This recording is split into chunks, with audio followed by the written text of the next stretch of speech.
4 января средневзвешенный курс таджикского сомони к доллару США составил 10,20 сомони к $1, курс сомони к рублю составил 0,14 сомони за 1 рубль, курс сомони к евро составил 10,78 сомони за 1 евро.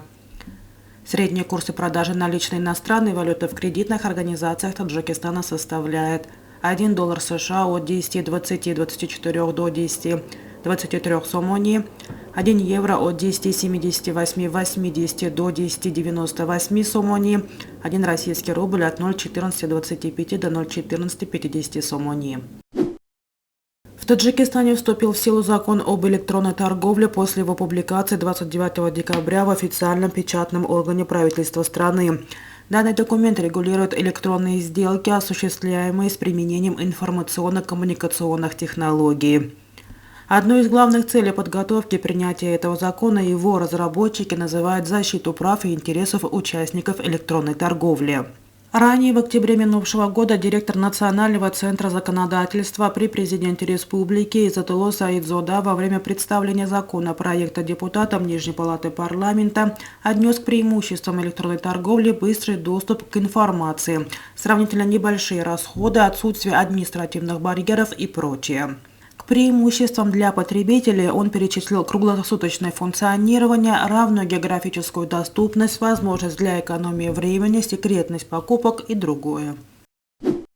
Порядка 200 государственных инвестиционных проектов в ближайшие 3 года будут реализованы в Таджикистане. Как сообщили в профильных ведомствах экономического блока страны, до 2025 года планируется реализовать свыше 200 государственных инвестиционных проектов, и только в реальный сектор и инфраструктуру будет вложено более 82 миллиардов сомони. По данным источника, эти средства планируется привлечь у международных финансовых институтов отдельных стран, а также в качестве прямых инвестиций. Кредитные средства на реализацию госпроектов будут привлекаться на льготных условиях и на долгосрочной основе. Приоритетными проектами являются энергетические, транспортные, ирригации и связи. Отмечается, что с 2002 года в страну привлечено более 152 миллиардов сомони зарубежного капитала, в том числе 60 миллиардов сомони прямых инвестиций. Более 36 миллиардов сомони из указанной суммы прямых инвестиций направлены на развитие сферы промышленности.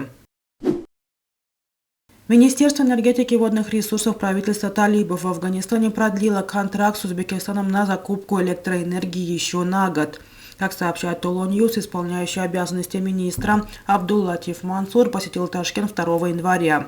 По его словам, перебои с электричеством в Кабуле и ряде других регионов связаны с техническими неполадками на электростанциях Узбекистана. Министр сообщила, что контракт на закупку электроэнергии на 2023 год подписан и призвал афганцев экономить электроэнергию. После подписания соглашения Узбекистан обязался поставить в Афганистан в зимний период 450 мегаватт электроэнергии. За последние 2 месяца в Кабуле и других районах было много отключений электроэнергии. По словам жителей, свет предоставляется только на 2 часа в сутки.